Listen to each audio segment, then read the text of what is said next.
नमस्कार दोस्तों, स्वागत है आपका आपके ही अपने YouTube चैनल ट्रिकी चार्ट्स पे, आपकी अपनी फाइनेंशियल पाठशाला। दोस्तों चलिए आज की क्लास शुरू करें। दोस्तों आज मैं स्पेशली आपको कोई एनालिसिस या रिव्यू या ये देने नहीं आया हूँ। दोस्तों आप लोगों से कुछ बातें करनी है।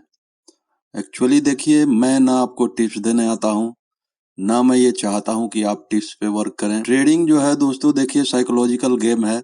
आपको अपने माइंड को डेवलप करना होगा, अपने माइंड को ट्रेन करना होगा। किसी भी ट्रेड में घुसने से पहले आपको ये जानना जरूरी है कि आप इसमें कितना लॉस कर सकते हैं। आप लोग क्या गलती करते हैं कि आप लोग ये डिसाइड करके ट्रेड में घुसते हैं कि इसमें इतना गेन होगा। आप ये नहीं सोचते हैं कि लॉस कितना हो सकता है। जिस दिन से आपने ये सोचना शुरू कर दिया कि लॉस मुझे नहीं करना है, लॉस कम से कम करना है, ना तो सवाल ही नहीं पैदा होता है कि मार्केट में अगर आप हैं तो लॉस नहीं करेंगे। ऐसा पॉसिबल ही नहीं है। ना मैं कर सकता हूँ, ना आप रोक सकते हैं। स्टॉप लॉस लगते हैं मार्केट में। कोई ऐसा बंदा आपको नहीं मिलेगा मार्केट में जो बोल दे कि मेरा स्टॉप लॉस नहीं लगता। लेकिन आपको क्या सीखना है कि मैं कम से कम लॉस करूं या ना के बराबर लॉस करूं। ऐसे ट्रेड में मैं घुसूं जहां मेरा लॉस बिल्कुल कम हो, अगर हो भी जाता है तो। लेकिन आप लोग क्या करते हैं, आप लोग केवल गेन का सोचते हैं, और यही सबसे बड़ी मूर्खता है आप लोगों की। जो ट्रेडर होते हैं वो सोचते हैं कि हम इस ट्रेड में घुसने से पहले ये डिसाइड कर लें कि इसमें लॉस कितना हो सकता है, और आप लोग ठीक उसका उलट करते हैं। मैंने कल भी आपको बताया था कि हमें इस रेंज से ऊपर और इस रेंज से नीचे ट्रेड करना है और बीच में कहीं नहीं करना है। तो आपने देखा मार्केट दिन भर लगभग 12-1 बजे तक, लगभग पौने 2 बजे तक मार्केट उसी रेंज में रही। पौने 2 बजे थोड़ा सा स्पाइक आया, लेकिन अब हमारे पास 1-1.5 घंटे ही बचे हैं, तो भी इसने अभी तक हमारे लेवल्स को क्रॉस नहीं किया। किसी भी कैंडल ने क्रॉस करके क्लोजिंग नहीं दी। तो दोस्तों आपको ये समझना पड़ेगा कि मार्केट में कब ट्रेड लेना है, कब नहीं लेना, कब अवॉइड करना है। मैंने सुबह भी बताया था आपको कि फर्स्ट हाफ मार्केट जो है रेंज बाउंड रहेगी। उसमें आपको खासकर ऑप्शंस में मैंने बताया था कि ट्रेड मत लीजिएगा, और देखिए आप में से कुछ मेंबर्स ने लिया और लॉस किया। तो इससे हमें क्या सीखने को मिलती है दोस्तों? हमें इससे ये सीख मिलती है कि कभी भी आप मार्केट में जबरदस्ती ट्रेड ना लें। जब तक कि आपका प्लान एग्जीक्यूट नहीं हो रहा है, मार्केट आपको इशारा नहीं कर रही है कि ट्रेड लेना है, तब तक आप फंसे नहीं मार्केट में। और अगर बीच में घुसे आप तो लॉस के अलावा और कुछ होगा नहीं, लॉस ही होगा। सारा गेम जो है दोस्तों प्रोबेबिलिटी का है।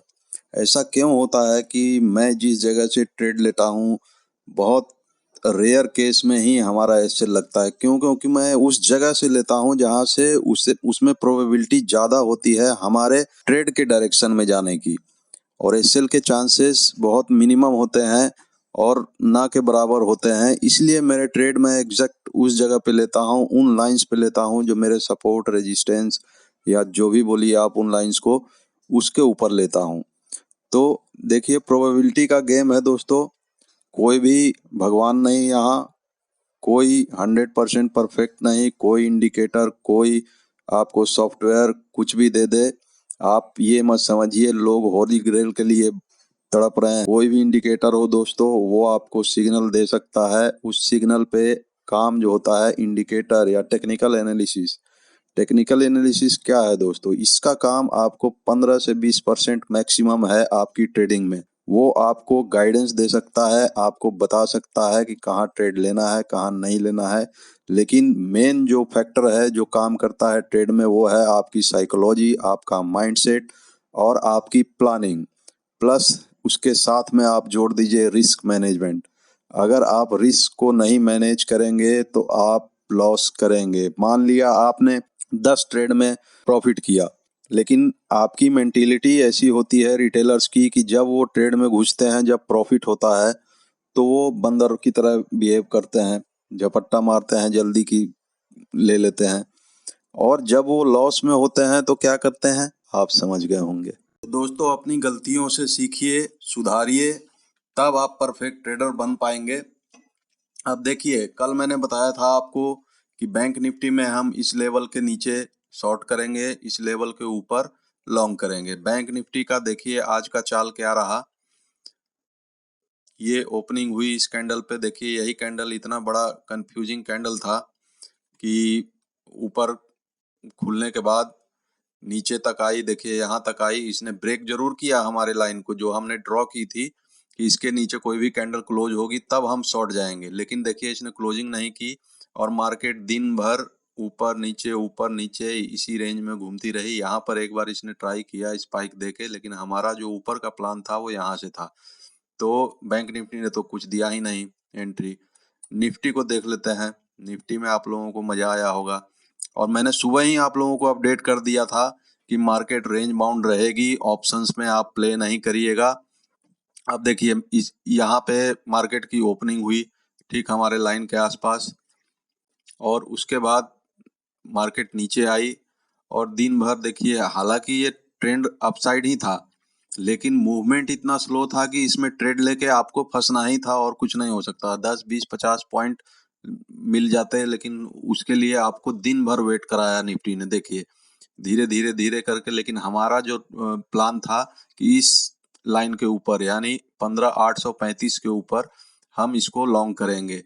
लेकिन मैंने आपको ये एक बात और क्लियर बताई थी कि ऊपर में आपको मजा नहीं आएगा ट्रेड करने में जब तक कि ये लेवल ना टूट जाए जो प्रीवियस हाई है। तो ऊपर में देखिए, ऊपर में इसने इस कैंडल पे ब्रेक किया लगभग 1:45 और यहाँ पे ही मैंने आपको जब ये हाई बन रहा था, इसका हाई बन रहा था, अपडेट कर दिया था कि ये ट्रैप हो सकता है और अगर आप घुस चुके हैं तो अपना एसएल जो है कॉस्ट पे लगा लीजिए।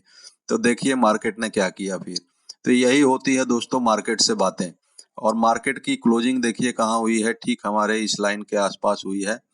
यहाँ पे आके इसने क्लोज कर दिया। तो अगर कुछ लोग जो समझदार हैं वो समझ गए होंगे इस ट्रैप को, तो उन्होंने हमारी इस लाइन को जैसे ही इसने ब्रेक किया था इस ऊपर वाली लाइन को, तो ये कैंडल क्लोज होते ही अगर आप कुछ शॉर्ट कर देते तो आपको कुछ पॉइंट मिल जाते। लेकिन क्योंकि मैंने तो सुबह ही प्लान कर लिया था कि मैं अब ट्रेड नहीं लूंगा, तो मैंने नहीं लिया, ना मैंने आपको सजेस्ट किया। तो अब देखिए कि लिया क्या हमने। एसबीआई लाइफ मैंने आपको मॉर्निंग ओपनिंग से पहले ही बता दिया था कि एसबी लाइफ हम 11:20 के आसपास 11:20 पे सेल कर देंगे उसके बिलो। और देखिए 11:20 पे जैसे ही ओपन हुआ, ये मार्केट ओपन हुआ 23 के आसपास, 11:23 एसबीआई लाइफ खुला, 20 को इसने क्रॉस किया और हमें टारगेट दे दिया 1010 पे। मैं निकल गया था, आप लोगों को भी बता दिया था सेफ बुकिंग आप कर सकते हैं। इसने देखिए हमारे टारगेट को भी टच करके और लो जो लगाया 1092 का, बहुत ही बढ़िया ट्रेड था। उसके बाद भारती एयरटेल दिया आपको, इसने हमें फंसाया। रेंज बाउंड मार्केट था, ऊपर गई 2 पॉइंट मुझे दिया, मैंने तो बुक कर लिया था खैर, लेकिन कुछ लोग हो सकता है इसमें नहीं निकल पाए होंगे। फिर इस कैंडल ने एसएल ले लिया, जो डे का हाई था मैंने बोला था आपको लगा लेने के लिए, वो 565 के आसपास था। तो वहां पे एसएल लेके लेकिन फिर वापस आई। देखिए दिन भर इसी लाइन के आसपास ये घूमती रही। तीसरा ट्रेड मैंने दिया था हैवेल्स। हैवेल्स में देखिए इस ब्रेकआउट पे मैंने आपको बताया था 1186 के आसपास, इस कैंडल पे मैंने बताया था आपको, ये 15 मिनट का कैंडल लगा हुआ है। 85 86 पे बताया था, इसने हाई जो लगाया देखिए 1195, हालांकि मैंने नाइट बुक कर लिया था, लेकिन बाद में ये भी देखिए वापस आ गई। खैर इसको बाद में देखा नहीं हमने, 95 पे बुक कर लिया था। तो कहने का मतलब ये है दोस्तों कि आप ट्रेड जब लें तो ये जरूर प्लान कर लें कि मुझे लॉस कहाँ काटना है। आप ये प्लान भले ना करें कि, क्योंकि देखिए मैं भी जब ट्रेड देता हूँ आपको कभी कभी एसएल देता हूँ लेकिन टारगेट नहीं देता हूँ। और ये भी बताता हूँ कि एसएल जो है, क्योंकि एक बड़ी ही सब्जेक्टिव चीज है, किसी के लिए एसएल 5 पॉइंट का भी बहुत बड़ा हो सकता है, किसी के लिए 500 पॉइंट भी कुछ नहीं होता है। तो ये सारा डिपेंड करता है आपके कैपिटल के ऊपर कि आपका कैपिटल कितना है, आपकी रिस्क एपेटाइट आप कितने हैं, कितना ले सकते हैं रिस्क, तो उसके ऊपर सब्जेक्टिव है ये। लेकिन आप अपने, एक मेरा कर्तव्य बनता है कि मैं आपको एक ऐसा एसएल दे दूं जहां पे आपको मिनिमम लॉस हो और आप अगर जाता है मार्केट आपके अगेंस्ट तो आप इजीली वहां से निकल जाए थोड़े से लॉस में। तो हमने 2 में प्रॉफिट किया और एक में भी मैंने प्रॉफिट किया, लेकिन हो सकता है आप लोगों में से किसी ने लॉस भी किया होगा। तो loss is part of business, ये हमारे बिजनेस का पार्ट है, ये प्रॉफिट लॉस चलता रहेगा। लेकिन आप ये करिए कि लॉस को मिनिमाइज करिए, और प्रॉफिट को मैक्सिमाइज करिए। आपको यही करना है दोस्तों, यही सीखना है। आने वाले कुछ दिनों में मैं आपको उन चीज़ों से अवगत कराऊंगा जो आप शायद अब तक गलतियां कर रहे थे, उन गलतियों में सुधार करेंगे। साइकोलॉजी क्या होती है, किस तरह से मार्केट में ट्रेड लिया जाता है, आपको रिस्क मैनेजमेंट किस प्रकार से करना है। और दूसरी चीज़ दोस्तों, जो सबसे ज़रूरी चीज़ है वो है कि देखिए, कोई भी इंडिकेटर आप 100 इंडिकेटर लगा लीजिए, आप फिबोनाची लगा लीजिए, कुछ भी लगा लीजिए, लेकिन ये इंडिकेटर टेक्निकल एनालिसिस आपको 15 से 20% ही हेल्प करते हैं। असली जो ट्रेड में फैक्टर होता है वो आपका माइंडसेट है। आप किस माइंडसेट से ट्रेड कर रहे हैं, क्या रिस्क मैनेजमेंट है आपका, वही आपको एक सफल ट्रेडर बनाएगी। तो इन चीज़ों पे आप ध्यान दीजिए। मिलते हैं नेक्स्ट वीडियो में। और अगर आपने चैनल को सब्सक्राइब नहीं किया है तो ज़रूर करिए दोस्तों, चैनल को सब्सक्राइब करिए, नोटिफिकेशन बेल दबाइए। हमारे टेलीग्राम चैनल का लिंक डिस्क्रिप्शन में है, उसको ज्वाइन करिए, उस पर मैं लाइव अपडेट देता रहता हूँ। और अपने दोस्तों के साथ वीडियो शेयर करिए।